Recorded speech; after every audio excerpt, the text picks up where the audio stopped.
Hello बच्चों, welcome to Krishna coaching centre. और ये हमारा क्लास 11th की केमिस्ट्री का वीडियो है जो है चैप्टर फर्स्ट रसायन की मूल अवधारणा। इसके ऊपर हम एक वीडियो ऑलरेडी पहले कर चुके हैं। जिनने नहीं देखी हो तो वो देख सकते हैं जाके।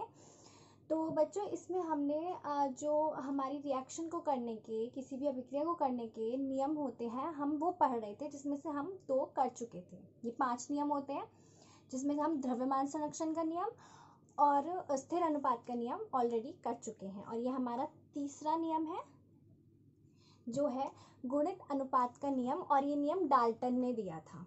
ठीक है, तो देखो बच्चों क्या होता है इसमें। इस नियम अनुसार हमने माना है कि 2 तत्व हैं ए और बी जो आपस में मिलकर एक से अधिक यौगिक बनाते हैं। यानी ये दोनों कोई तत्व हैं, कोई भी हो सकते हैं, और ये दोनों मिलकर एक से ज़्यादा तरीके के यौगिक बनाते हैं। तो बी की विभिन्न मात्रा जो ए की स्थिर मात्रा से अभिक्रिया करती है, यानी कि बी जो है यहाँ पे वो स्थिर है, यानी उसकी मात्रा हमेशा एक सी रहेगी, और जो ए है उसकी मात्रा समय समय पे हमारी चेंज होती रहेगी। तो जो रिएक्शन करके हम पे बनेंगे कंपाउंड, जो भी यौगिक हम पे बनेंगे वो आपस में पूर्ण गुणक होते हैं।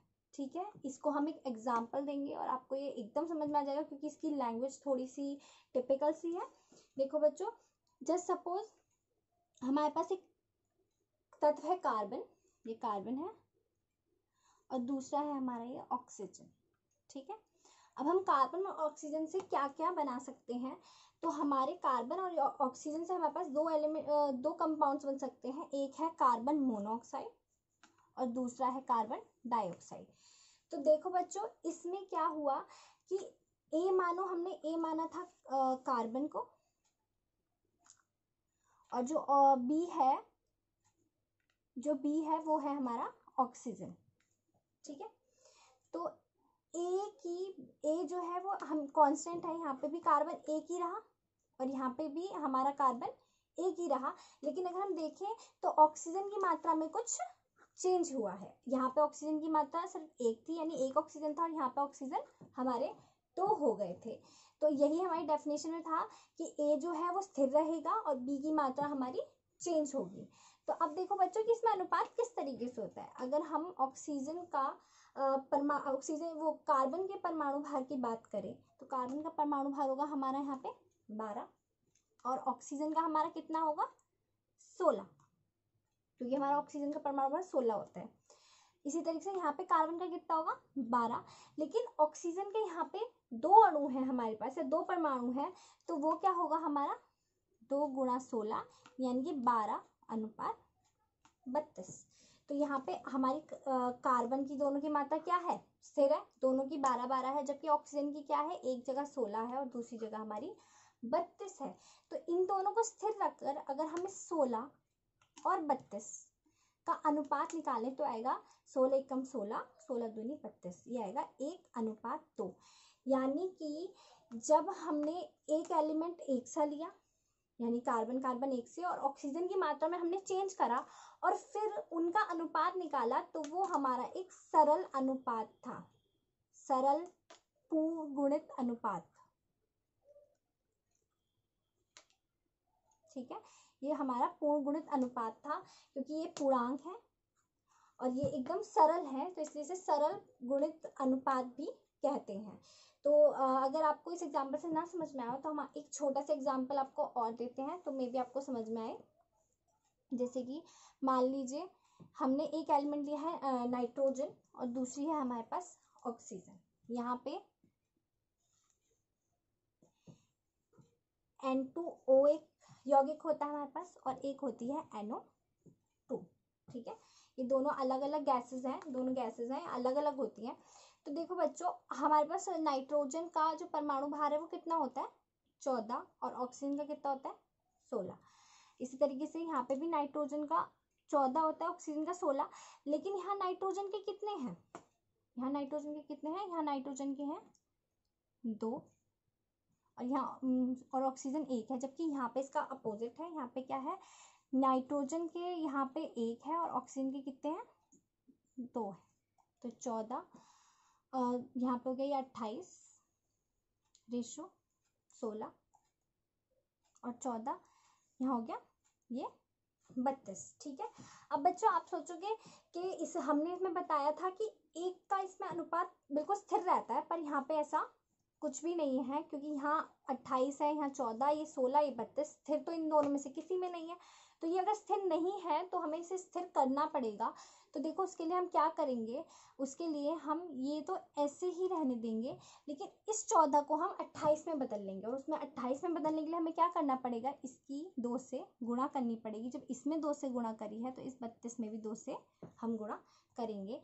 तो ये 28:16 ही रहा, और ये हो गया 28:64। ठीक है। अब आप देखो इसमें नाइट्रोजन की मात्रा स्थिर हो गई है हमारी, और ऑक्सीजन की मात्रा अलग अलग है। तो जब ये मात्रा स्थिर है तो हम इसका अगर अनुपात लेंगे तो 16 एकम 16 और 16 चौका 64, तो 1:4, यानी कि ये भी पूर्णांक है और एक सरल अनुपात है। तो मे बी आपको इस एग्जाम्पल से ये चीज अच्छे से समझ में आ गई होगी। देखिए बच्चों, अब ये है हमारा अगला नियम, यानी चौथा नियम, जिसे हम बोलते हैं गैसीय आयतन का नियम, या गैलुसेक का नियम भी इसे हम कहते हैं। सिंपल सी बात है, जब इसमें आया है कि गैलुसेक का नियम है, तो इस नियम को जो प्रतिपादित किया था, यानी जिसने दिया था, वो भी गैलुसेक ने ही दिया था। अब देखते हैं कि इस नियम में क्या है। इस नियम अनुसार जब विभिन्न गैसें आपस में क्रिया करती हैं तो क्रिया करने वाले उनके आयतनों के बीच सामान्य अनुपात होता है, लेकिन ये कंडीशन पे होता है कि जब सभी गैसों का मापन किया जा रहा हो, यानी जब सभी गैसों को मापा जा रहा हो तो सब परिस्थिति एक सी हो, यानी वहाँ पे टेम्परेचर भी वही होना चाहिए जो पहली गैस में था, दूसरी का भी वही होना चाहिए, और प्रेशर भी वही होना चाहिए, और वहाँ जितनी भी हमारी वहाँ पे परिस्थितियाँ थी वो सब बिल्कुल एक सी होनी चाहिए। ये लॉ तभी वर्क करेगा, अदरवाइज नहीं करेगा। देखिए इसे हम किस तरीके से समझ सकते हैं, जैसे कि एग्जाम्पल देते हैं, उससे ही अच्छे से समझ में आएगा। हमारे पास हाइड्रोजन गैस है और हमारे पास क्लोरीन गैस है। ठीक है। अब हम क्या करते हैं कि हम हाइड्रोजन गैस का भी एक आयतन लेते हैं और क्लोरीन गैस का भी हम एक आयतन लेते हैं। तो जब हम एक आयतन हाइड्रोजन और एक आयतन क्लोरीन की क्रिया कराते हैं, और यहाँ पे क्या है, हमारी परिस्थितियाँ बदलेंगी नहीं, बिल्कुल एक सी रहेंगी दोनों के लिए ही जब हम क्रिया करा रहे होंगे, तो हमें यहाँ पे जो मिलेगा वो मिलेगा हमें 2 आयतन HCl के प्राप्त होंगे। अगर हम इस रिएक्शन को करेंगे तो हमें यहाँ पे 2 आयतन HCl के प्राप्त होंगे। देखिए ये रिएक्शन बिल्कुल बैलेंस है, यहाँ पे हाइड्रोजन 2 है, क्लोरीन 2 है, और यहाँ पे भी हाइड्रोजन के 2 हैं और क्लोरीन के 2 हैं। तो देखो बच्चों, इससे क्या है, तो देखो बच्चों मतलब ये है इसका कि अगर हम हाइड्रोजन का एक आयतन ले रहे हैं, हमने एक आयतन लिया, क्लोरीन का एक आयतन ले रहे हैं, तो यही बिल्कुल निश्चित बात है कि इसमें हमें 2 ही आयतन HCl का मिलेगा। ऐसा कुछ नहीं है कि हमने यहाँ पे हाइड्रोजन का 1 लिया, क्लोरीन का 3 लिया तो हमें 2 आयतन मिले, या ये बदले, क्योंकि ये एक प्रमाणिक चीज़ है, ये उन्होंने लैब्स में करके देखी है, ये सैद्धांतिक नहीं कि हम इसे बातों बातों में बता दें, ये एक प्रमाणिक है और ये बदल नहीं सकता। जैसे कि अगर आप सोचो कि हाँ 1 और 1, इसमें तो 2 ये होना ही था।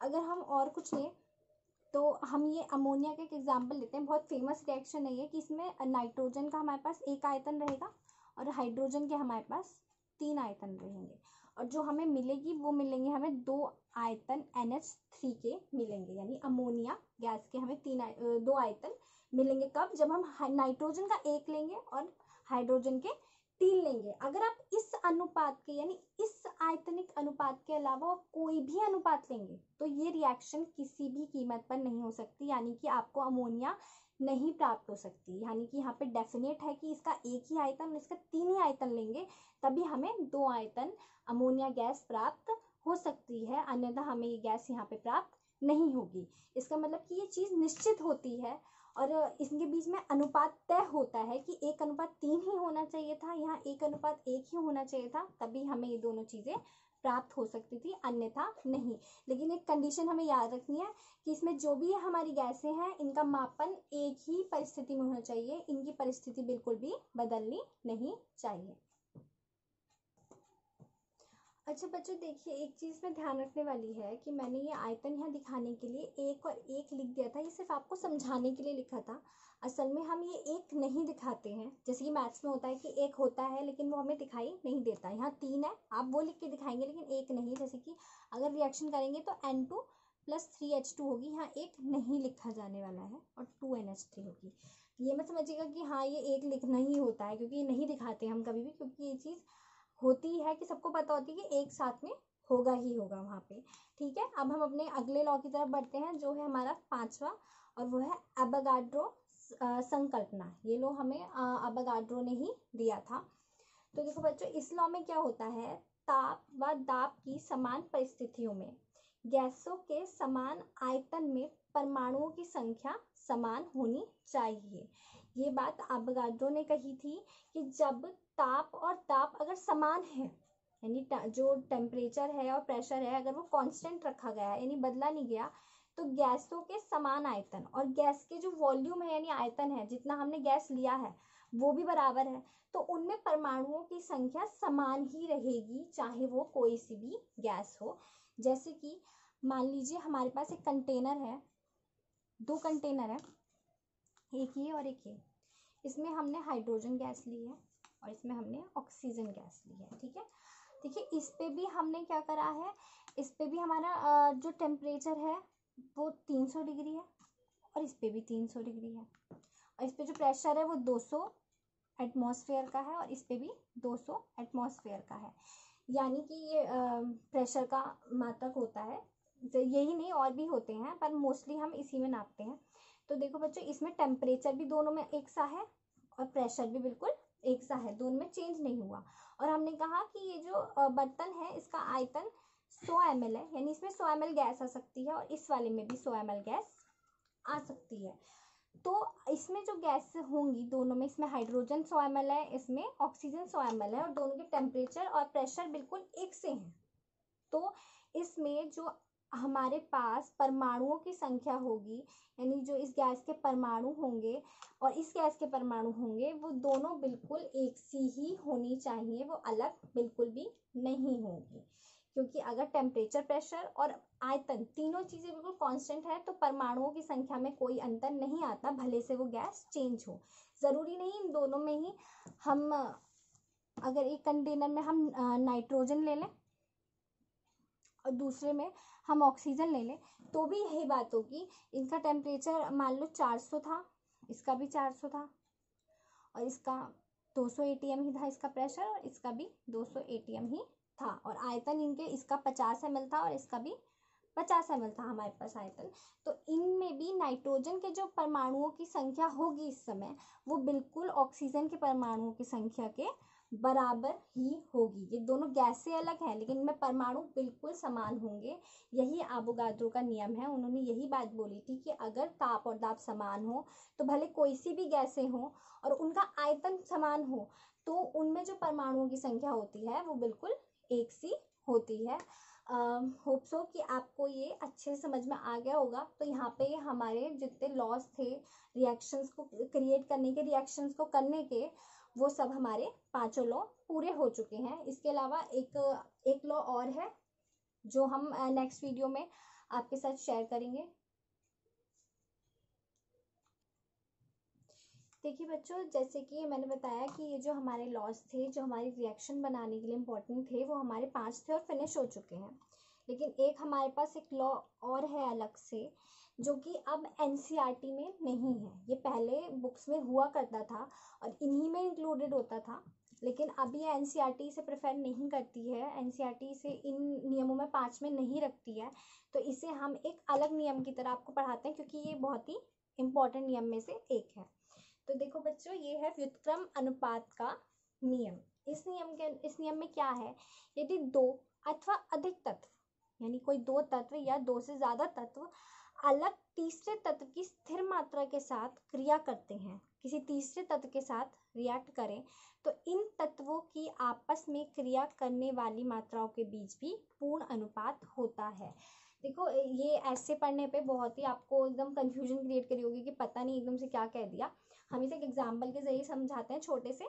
तो आपको आसानी से समझ में आएगा। देखिए फिलहाल इसमें हमने 3 एलिमेंट्स लिए हैं, कार्बन, सल्फर और ऑक्सीजन। ठीक है, इन्होंने कहा था 2 अथवा अधिक तत्व हम ले सकते हैं, तो हमने तत्व 2 लिए हैं और तीसरे तत्व की स्थिर मात्रा के साथ क्रिया कराते हैं, और हम जो तीसरा तत्व है उसके साथ इसकी क्रिया कराएंगे, साथ क्रिया कराते हैं। तो इन तत्वों के आपस में क्रिया कराने वाली मात्राओं के बीच भी पूर्ण अनुपात होता है। कैसे? देखो बच्चों, पहले हम कार्बन की ऑक्सीजन से अलग क्रिया कराते हैं, तो क्या बन सकता है? CO2 बन सकता है। CO2 बनाएंगे तो कार्बन का कितना होता है? 12, और ऑक्सीजन का कितना होता है? 16, लेकिन यहाँ पे ऑक्सीजन के 2 हैं तो ये हो गया गुणा 2, यानी 12:32। अब इसी तरीके से हम इस सल्फर की भी क्या कराते हैं? ऑक्सीजन से क्रिया कराते हैं। तो सल्फर की ऑक्सीजन से क्रिया करने बनता है SO2। हमारा सल्फर का कितना होता है परमाणु भार? 32, और इसका क्या होगा हमारा? 16 गुणा 2, क्योंकि 2 अणु हैं, 32:32। अब अगर हम यहाँ पे देखें तो ऑक्सीजन और ऑक्सीजन, ये दोनों ऑक्सीजन दोनों बिल्कुल सेम है, यानी कि स्थिर है। तीसरे तत्व की स्थिर मात्रा के साथ क्रिया करानी है। हमने ऑक्सीजन की मात्रा स्थिर ली है, यानी दोनों जगह हमने O2 लिया है, और ये दोनों हमारे डिफरेंट डिफरेंट एलिमेंट्स हैं। ठीक है, ये दोनों स्थिर हैं। तो यहाँ पे था स्थिर मात्रा के साथ क्रिया कराते हैं, तो हमने स्थिर मात्रा के साथ क्रिया कराई है। तो ये 32 और 32 ऑक्सीजन के सेम है, तो अगर इसे हम हटाएं तो कार्बन और सल्फर का जो रेशो होगा वो क्या होगा? वो होगा 12:32, क्योंकि जब ऑक्सीजन की मात्रा स्थिर थी तो कार्बन और सल्फर का अनुपात कितना हो जाएगा? क्योंकि 32 हट जाएगा यहाँ से, 12:32 हो जाएगा यहाँ पर। ठीक है, अब उन्होंने आगे क्या कहा? इन तत्वों की आपस में क्रिया कराने पे, अभी तक क्या कर रहे थे हम? इसकी और इसकी अलग अलग इस तीसरे तत्व से क्रिया करा रहे थे। अब हम कार्बन और सल्फर की आपस में क्रिया कराते हैं, तो क्या बनेगा हमारा? तो हमें मिलेगा CS2। ठीक है, ये भी गैस होती है, ये गैस होती है, ये भी एक। अब हम इसको अगर देखें तो बच्चों, कार्बन का कितना होता है परमाणु भार? 12। ऑक्सीजन का कितना होता है? वो सल्फर का कितना होता है? 32, लेकिन यहाँ 2 है तो गुणा 2, 12:32। 32 की 2 से गुणा करेंगे तो 64 आएगा। ठीक है, अब आप देखो, ये दोनों भी क्या है? कार्बन और सल्फर के हैं अनुपात, और ये भी क्या है? कार्बन और सल्फर का अनुपात है। यहाँ पे एक चीज स्थिर है, क्या? कार्बन हमारा स्थिर है। ठीक है, यहाँ पे भी कार्बन हमारा स्थिर है। तो अगर हम सल्फर के अगर हम इन दोनों के अनुपात की बात करें, अगर हम इन दोनों का अनुपात निकालें, यानी 12:32, और इसका अनुपात निकालें, मतलब इसका इनके साथ अनुपात ज्ञात करें, अनुपात 64, तो ये क्या होगा हमारा? 12 से 12 कैंसिल हो जाएगा, और 32 ही कम 32, और 32 दूनी 64, और ये 12 से 12 यहाँ पे हट ही जाएगा, तो 1:2 हमारे पास इनका अनुपात होगा। यानी कि ये भी क्या है? आपस में एक पूर्ण अनुपात है। और इन्होंने यही बात कही थी कि यदि 2 अथवा अधिक तत्व अलग तीसरे तत्व से क्रिया करें, जो इन्होंने करी, कार्बन ने सल्फर ऑक्सीजन के साथ करी, फिर सल्फर ने भी ऑक्सीजन के साथ करी, और हमने क्या करा? उन दोनों का अनुपात देखा, वो ये रहा। फिर इन तत्वों की आपस में क्रिया की, यानी ये जो 2 अलग तत्व थे जो तीसरे तत्व के साथ क्रिया कर रहे थे, इन दोनों को भी हमने आपस में क्या करा? क्रिया कराई, तो इनका भी हमने अनुपात ज्ञात कर लिया। ठीक है, तो इनका जो अनुपात आया और इसका जो अनुपात आया, देखो आपस में क्रिया करने वाली मात्राओं के बीच भी पूर्ण अनुपात होता है। इनकी मात्राएं आ गई कि इसमें इतनी थी और इसमें इतने इतने अनुपात की मात्रा थी, तो इनका आपस में जो अनुपात हमें ज्ञात हुआ वो क्या था? 1:2, यानी कि एक पूर्ण अनुपात था।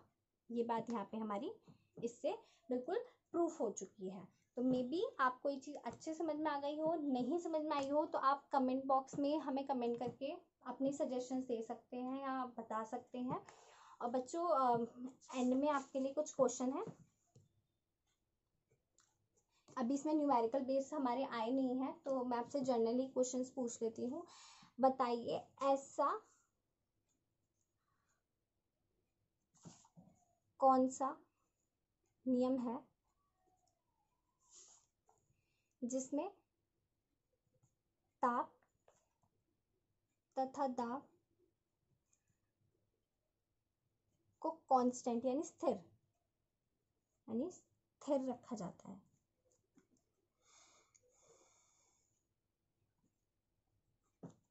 ठीक है, तो मे बी बच्चों आपको वीडियो पसंद आई होगी और हम इससे आगे का चैप्टर अपनी नेक्स्ट वीडियो में कंटिन्यू करते हैं।